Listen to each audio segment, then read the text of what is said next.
toutes nos maladies, toutes nos souffrances, tous nos blocages, tout ce que nous souffrons. Jésus est là pour pouvoir nous sauver. Jésus va à l'encontre des personnes qui souffrent. Marc chapitre 1, verset 29 au 39. Oui, il a fait. Il a guéri tous les malades. Il a expulsé tout démon. Il a donné solution à tous nos problèmes. Nous sommes appelés à être toujours avec lui. Il est là. Il est vivant.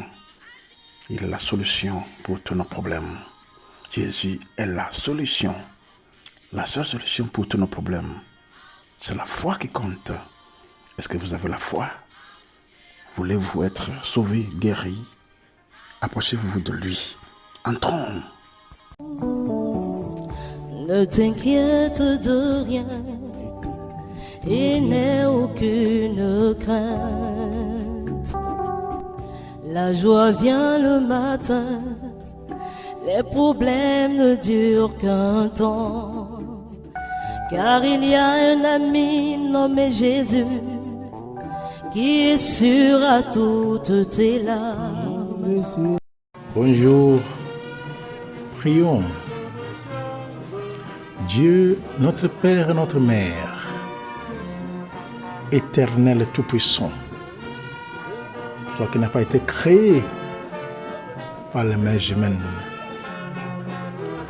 toi qui es l'alpha et l'oméga, tu commences et tu finis. Seigneur, merci. Nous te remercions, nous t'adorons, nous te bénissons, nous te louons, nous te rendons grâce pour ton immense gloire. Seigneur, merci d'être toujours là pour nous, d'être toujours là avec nous. Merci beaucoup pour tes enfants, pour l'audience que tu ne cesses de me donner, pour tous ceux qui se sont abonnés à ce canal, pour pouvoir me suivre dans les enseignements concernant la foi. Ce canal qui parle toujours entre la relation entre toi et nous, tes créatures. Toi, notre Créateur et nous, tes créatures. Seigneur, merci beaucoup. Merci pour tout. Merci pour tous les déblocages que tu ne cesses d'effectuer dans nos vies de ton peuple. Des blocages professionnels, financiers, matrimoniaux, maternels, paternels, des esprits mauvais, de chance, de bonheur, sanitaire, les arbres généalogiques, de la sorcellerie à tout degré. Seigneur, merci et merci pour tout ce déblocage-là que tu ne cesses de leur accorder. Et de manière aussi spéciale, merci beaucoup pour toutes les délivrances, transformations, purification, sanctification, restauration, réparation, protection, guérison, pour tout exorcisme, pour toutes ouvertures de leurs yeux, cœur et oreilles spirituelles. Seigneur, merci beaucoup pour toute l'intelligence spirituelle que tu leur accordes.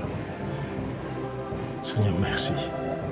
Que la cour céleste intercède pour eux. Continue par intercéder pour eux, pour qu'ils puissent être en mesure d'accéder au bien-être de leur destin. Seigneur, merci et merci pour tout. Par le Christ notre Seigneur. Amen. Voilà ma soeur, mon frère, nous sommes là pour pouvoir continuer avec nos réflexions qui est toujours sur la relation qui existe entre le Créateur, Dieu le Créateur et nos créatures. Et je voudrais qu'on parle d'une chose très importante en ce moment dans cette séance qui est Jésus qui va à la rencontre des personnes qui souffrent. Jésus est à la rencontre, Jésus est à la recherche des personnes qui souffrent. Est-ce que vous souffrez? Quelle est votre souffrance? Il y en a qui souffrent dans le corps, dans la chair. Il y en a qui souffrent dans leur esprit. Il y en a qui souffrent au niveau psychologique, au niveau sociologique, au niveau anthropologique, au niveau psychique, au niveau psychosomatique. Et la liste continue. Donc la souffrance que nous avons, la souffrance que nous passons chaque jour, chacun avec sa souffrance. Si vous avez une telle souffrance, il faut savoir que Jésus est à votre rencontre. Il veut vous sauver, il veut vous guérir, il veut vous soulager, il veut vous donner la solution. Jésus veut être la solution de toutes vos difficultés, de tous vos problèmes. Prenons la lecture directement venant du Marc, évangile de Marc, Saint Marc, chapitre 1, du verset 29 au 39. Je lis. En ce temps-là, aussitôt sortis de la synagogue de Capharnaüm, Jésus et ses disciples allèrent avec Jacques et Jean dans la maison de Simon et d'André. Or, la belle-mère de Simon était au lit. Elle avait de la fièvre. Aussitôt, on parla à Jésus de la malade. Jésus s'approcha, la saisit par la main et la fit lever. La fièvre la quitta et elle les servait. Le soir venu, après le coucher du soleil, on lui amenait tous ceux qui étaient atteints d'un mal ou possédés par des démons. La ville entière se pressait à la porte. Il guérit beaucoup de gens atteints de toutes sortes de maladies et il expulsa beaucoup de démons. Il empêchait les démons de parler parce qu'ils savaient, eux, qui ils étaient. Le lendemain, Jésus se leva bien avant l'aube. Il sortit et se rendit dans un endroit désert. Et là, il priait. Simon et ceux qui étaient avec lui partirent à sa recherche. Ils le trouvent et lui disent: tout le monde te cherche.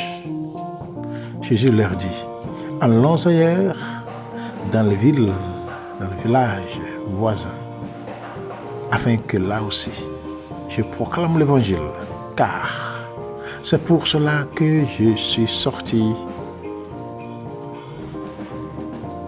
Et il parcourut toute la Galilée, proclamant l'évangile dans leur synagogue et expulsant les démons. Parole du Seigneur. Voilà, mon frère, ma sœur, ce que nous venons de lire maintenant, c'est 10 versets de l'évangile de Saint Marc, chapitre 1. On dit beaucoup de choses sur ce dont je parlais avant. Jésus est là, Jésus est à la recherche de ceux qui sont malades. Si nous entrons dans l'évangile, non, dans le livre d'Isaïe, lorsque Jésus avait reçu son onction, ce qu'il devrait faire, ce que le Messie devrait faire. Si le Messie vient, ce qu'il va faire, qui est en Jérémie et qui est aussi dans les évangiles. Et Jésus va venir, s'il vient, qu'est-ce qu'il va faire? Quand il dit que l'Esprit du Seigneur est sur moi. Oui, je disais tantôt que lorsque Jésus a dit que l'Esprit du Seigneur est sur moi, parce qu'il m'a consacré par l'onction pour porter la bonne nouvelle aux pauvres. Ils m'ont envoyé annoncer aux captifs la délivrance et aux aveugles le retour à la vue, renvoyer en liberté les opprimés, proclamer une année de grâce du Seigneur. Vous voyez, donc ça, c'est une référence de l'Ancien Testament d'Isaïe. Isaïe, chapitre 61, du verset 1 à 3. Qui est venu, qui est lu aussi dans l'évangile de Saint Luc, chapitre 4, du verset 18 au 19. C'est ça. Quand Jésus est entré dans la synagogue, la page qu'il a ouverte, c'est ça qui a dit cela. Et dans l'Isaïe et dans l'évangile de Saint Luc, la mission de Jésus, c'est ça.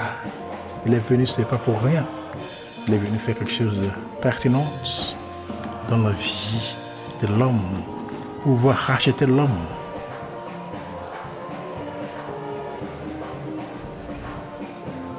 Donc, ce que Jésus a fait dans l'évangile que nous venons de lire, qui est en Marc chapitre 1, verset 29 au 39, c'est que, premièrement, Jésus a guéri la belle-mère de Simon, qui avait eu des fièvres.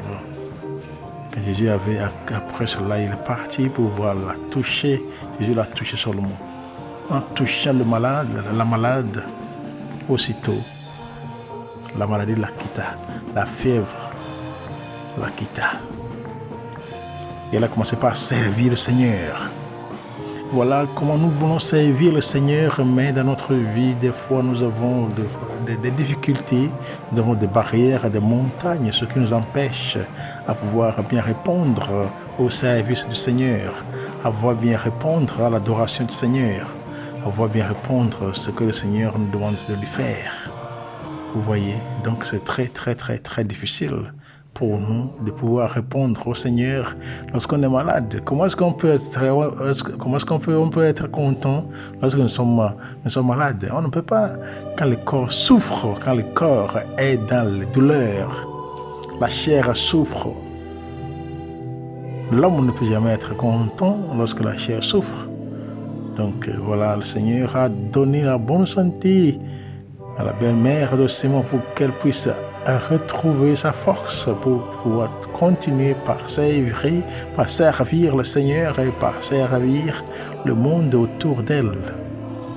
Et ça ne s'est pas arrêté là-bas, mais Jésus, il a continué par faire autre chose le soir.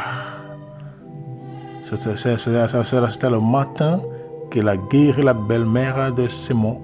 Maintenant, dans l'après-midi, Jésus, on lui a amené beaucoup de gens qui sont atteints du mal. Ceux qui sont possédés par des démons. Vous voyez, tous ceux qui sont en train de souffrir d'une manière ou d'une autre sont amenés à la portée de Jésus, au vu de Jésus. Et Jésus a vraiment pitié d'eux, les a guéris de ceux qui étaient amenés à lui, qui sont malades, ou qui soient possédés des esprits mauvais, ou bien des démons. Jésus a expulsé les démons-là. Jésus a expulsé les démons, il n'a pas détruit les démons, parce que les démons, c'est l'esprit aussi. On peut le renvoyer. Il y a ces esprits-là, ils sont là, 2000 ans avant notre existence, qui étaient là. Ce sont des vieils esprits. Les esprits mauvais que nous rencontrons de jour en jour dans la vie de nos frères et sœurs sont des esprits qui sont là 1000 ans, 2000 ans. Oui. Mais ils ont cherché, ils ont trouvé des corps physiques, des corps qui sont jeunes. Ils se sont habiter là-dedans. Vous voyez, ce qu'il faut savoir, c'est qu'il faut toujours faire attention. Pourquoi nous sommes possédés? Il y en a qui sont possédés. Pourquoi? Ça dépend aussi de notre manière de vivre, notre mode de vie. Vous voyez, il y en a, par exemple, ceux qui portent, nos frères et sœurs, disons, nos sœurs qui s'habillent en tenue serrée et demi, c'est pas les tenues non complètes, ainsi de suite. Vous voyez, les esprits mauvais voient ça. Ils sont partout, on ne sait pas là où ils sont.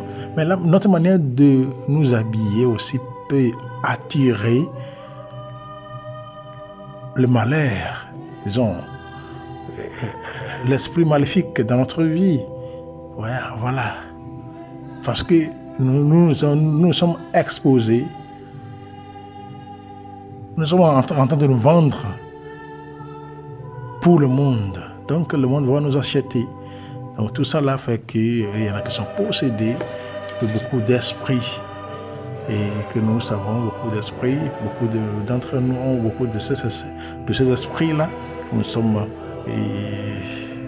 c'est comme si nous sommes ligotés. Vous voyez, mais Jésus est venu pour pouvoir nous libérer, nous déchaîner, pour pouvoir déchaîner tout ce qui nous enchaînait, tout ce qui nous a enchaînés. Et voilà, et les jours suivants, Jésus continue par faire des merveilles. Maintenant, Jésus, il faut qu'il prie. Tout ce qu'il a fait, toutes les guérisons qu'il a effectuées, Jésus devrait prier pour recouvrir, pour pouvoir regagner sa force. C'est pour cela qu'il est parti prier. Jésus s'est mis à l'écart. Il est parti dans un endroit désert pour prier. Les gens sont venus pour le chercher. Ses disciples sont partis le chercher, l'ont trouvé, mais il leur a dit que non. Allons ailleurs, il faut que nous allions ailleurs. Dans les villes, villages voisins, afin que là aussi, il puisse proclamer la bonne nouvelle, l'évangile. Parce que c'est pour cette raison-là qu'il est sorti, qu'il est venu. Jésus est venu pour pouvoir travailler pour son Père. Il est venu nous libérer. C'est pour cela que nous avons lu Isaïe chapitre 61, du verset 1 à 3, ou bien carrément Luc chapitre 4, du verset 18 à 19. La mission de Jésus. La mission pour laquelle Jésus est venu dans ce monde. C'est pour sauver l'homme. Il va à la recherche des personnes qui souffrent. Donc nous souffrons d'une manière ou d'une autre, chacun de nous, chaque humanité, chaque être humain souffre d'une manière ou d'une autre. On peut avoir tout l'argent dans ce monde, mais on souffre, on est souffrant, parce que ce n'est pas tout qui nous a été donné. On n'a pas tout acquis. C'est ça. Donc Jésus doit prier pour pouvoir regagner la force. Donc il est parti dans un endroit désert pour prier afin de pouvoir regagner la force qu'il avait utilisée pour guérir, pour faire des miracles, pour renvoyer les esprits mauvais. Ça là aussi, c'est un exemple pour vous et pour moi, pour nous tous. Étant être humain, étant enfant de Dieu, nous sommes appelés des fois à laisser nos activités, à pouvoir aller chercher, à prier, chercher le Seigneur, chercher à faire des récollections, dans notre vie. Choisissez un moment de prière personnelle où nous allons nous rencontrer avec le Seigneur, où nous allons nous adonner au Seigneur, où nous allons entrer dans la communion, dans ce dialogue spirituel avec le Seigneur. Nous ne pouvons pas rester comme ça en l'air, rester comme ça pour pouvoir sauver les hommes. Il y en a qui disent qu'ils sont en train de prier pour les autres, mais eux-mêmes ne prient pas. Il faut qu'on prie avant de pouvoir prier pour les autres. Parce que lorsqu'on ne prie pas, on est léger au niveau spirituel. Mais lorsqu'on prie au niveau spirituel, on devient lourd. C'est là qu'on sera en mesure de pouvoir prier aux autres qui souffrent. Surtout ceux qui se disent des guérisseurs. Un guérisseur doit toujours prier. Celui qui prie pour les gens doit toujours prier, sinon on va toucher quelqu'un, puis voilà, vous serez possédé. Et cette possession va très très très loin. Encore, ça va s'éparpiller, ça va s'étendre dans la famille. C'est pour cela qu'il faut toujours savoir rester au niveau spirituel très solide, très sobre. Il ne faut pas seulement rester pour manger, boire, se promener, faire la vie. Non. Il faut savoir qu'il y a quelque chose qui vous attend. Votre salut ne peut jamais venir sans vos prières. Le salut vient dans notre vie de jour en jour. Chaque jour, nous avons le salut du Seigneur dans notre vie. Justement parce que nous prions, parce que nous faisons d'efforts, parce que nous sommes généreux. Ce que le Seigneur demande de nous de faire. Nous sommes en train de le faire pour que nous puissions regagner ce qui est pour nous. Donc, mon frère, ma sœur, vous êtes invités. Les pouvoirs vous a donné au Seigneur en tout temps. Il faut prier sans cesse. Je viens de lire ce que la mission de Jésus qui est venu pour pouvoir sauver le genre humain, pour pouvoir sauver l'homme. Parce qu'il a reçu l'onction là. L'onction qu'il a reçue, c'est pour libérer. Une onction libératrice. Une onction guérisseuse. Vous voyez? Donc Jésus n'est pas venu. Il se resté en l'air, mais il a été oint. Et l'onction qu'il a reçu, c'est faire évoluer l'homme pour que l'homme puisse aller en avant. Vous voyez? Il faut apporter la bonne nouvelle aux pauvres, aller à l'encontre de ceux qui sont dans les ténèbres pour qu'ils puissent aussi écouter la parole de Dieu. Il y en a qui ne veulent même pas écouter la parole de Dieu parce qu'on dit que la Bible nous trompe. Mais une fois qu'ils ne commencent pas à écouter ce que Dieu dit dans ses Écritures, ils ne commencent pas à avoir cette patience, un bon dialogue. Vous voyez, Jésus doit aller. Il doit aller annoncer aux captifs la délivrance. La délivrance pour dire que tous ceux qui sont en train de souffrir vont maintenant se réjouir parce que le Seigneur est là. Le Seigneur est là pour pouvoir leur procurer tout ce dont nous avons besoin pour pouvoir survivre. Oui, donc Jésus est venu aussi pour que les aveugles retrouvent la vue. C'est ça. On voit, mais on ne voit pas. Dans ce sens ici, ce n'est pas parce que ce n'est pas aveugle physique. Ça va être physique, mais au niveau spirituel, c'est autre chose. Et même au niveau spirituel, c'est là qu'il faut voir. Parce que ça chauffe. Nous sommes composés par esprit et chair. Donc une partie de nous, c'est un esprit. Donc Jésus est venu pour nous sauver, pour nous ouvrir les yeux qui sont fermés, qui sont bouchés. On ne voit pas. Ce n'est pas le fait de voir l'argent compter. Non, on parle d'une manière spirituelle. Est-ce que vous êtes là? Est-ce qu'on peut compter sur vous au niveau spirituel? Il faut être toujours lourd. Lourd, ça veut dire il faut être possédé par la présence du Seigneur afin que vous puissiez aller de l'avant. Il faut que vous soyez purifiés. Vous soyez possédés par la présence du Seigneur. C'est ça qui va vous aider à pouvoir expulser Satan du peuple de Dieu. C'est partout. Mais lorsqu'on arrive à pratiquer, on devient libre. Il est venu pour pouvoir envoyer en liberté les opprimés. Voilà, ceux qui sont opprimés, il veut les rendre libres. De manière spéciale. Aussi proclamer une année de grâce du Seigneur. Vous avez beaucoup souffert. Voilà, Jésus est venu pour pouvoir vous guérir. Il est venu pour pouvoir vous soulager. Il est venu pour pouvoir vous laisser sur la bonne voie. Jésus est venu pour pouvoir vous donner la force naturelle, spirituelle, pour pouvoir surmonter toutes les vicissitudes, pour pouvoir être toujours gagnant dans votre vie, dans toutes les difficultés que vous rencontrez. Voilà. Comme il est venu pour nous sauver. C'est à nous maintenant de nous approcher de lui. Est-ce que je suis malade? Qu'est-ce que j'ai comme maladie? Il faut que je m'approche, Seigneur. Il faut que je lui montre cela. Il faut que je lui fasse savoir cela. Il faut que je lui donne cela. Il faut que je lui dise ce qui se passe dans ma vie, au niveau physique, spirituel, au niveau social. Donc, comme nous sommes composés de toutes ces choses-là, donc il faut que chaque homme ait ce type de vie. Il ne faut pas oublier le nom de Jésus parce qu'il est venu. Il est venu. Il faut se rencontrer avec vous, vous qui souffrez. Merci beaucoup mes frères et sœurs. Merci beaucoup d'être là. Merci beaucoup de m'avoir écouté.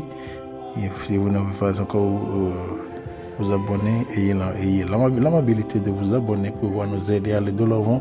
Lorsque vous abonnez, ça nous aide aussi, ça nous encourage de pouvoir continuer à faire des recherches afin de pouvoir venir ici, vous annoncer, vous partager. Comme ça, ça augmente la foi des deux côtés, de mon côté, de votre côté. Parce que nous avons besoin de la présence du Seigneur. La présence du Seigneur doit dominer la terre, doit dominer notre vie, doit dominer notre être, doit dominer tout ce que nous sommes, Voilà, tout ce que nous sommes, vraiment. Il ne faut pas oublier de vous abonner, partager, liker, commenter la vidéo pour que tous puissent avoir pensé, puissent avoir l'idée de ce que Jésus est venu pour nous sauver, pour nous guérir. C'est que la libération, c'est que le déblocage, le déblocage, des déblocages. Donc Jésus est là pour vous donner. Il ne faut pas oublier de relire le texte que nous venons de lire. Et tout le texte que j'ai lu, c'est pour faire cette référence, c'est pour faire douce la parole de Dieu. Donc ce que nous avons lu nous-mêmes, c'est Marc chapitre 1, verset 29 au 39, c'est ça.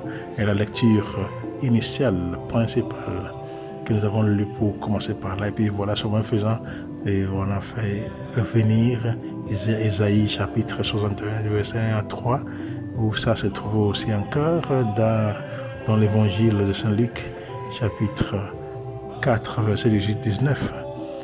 C'est ça. Donc il faut savoir que Jésus est venu à votre rencontre. Si vous souffrez, il faut lui faire savoir, il faut dire au Seigneur, voici mon problème, aide-moi à surmonter tous ces problèmes. Guéris-moi Seigneur, montre-moi Seigneur, délivre-moi Seigneur, transforme-moi Seigneur, exorcise-moi Seigneur, sanctifie-moi Seigneur, purifie-moi Seigneur, restaure-moi Seigneur, aide-moi à restaurer le bien-être de mon destin Seigneur.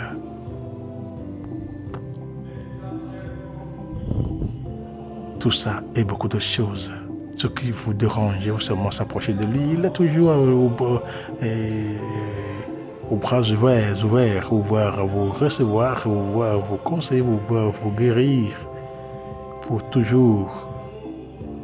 Et si vous êtes toujours là avec nous, il ne faut pas oublier de continuer d'être avec nous et partager, commenter, liker la vidéo pour nous donner beaucoup de courage de pouvoir continuer par rechercher des choses, pour partager avec vous.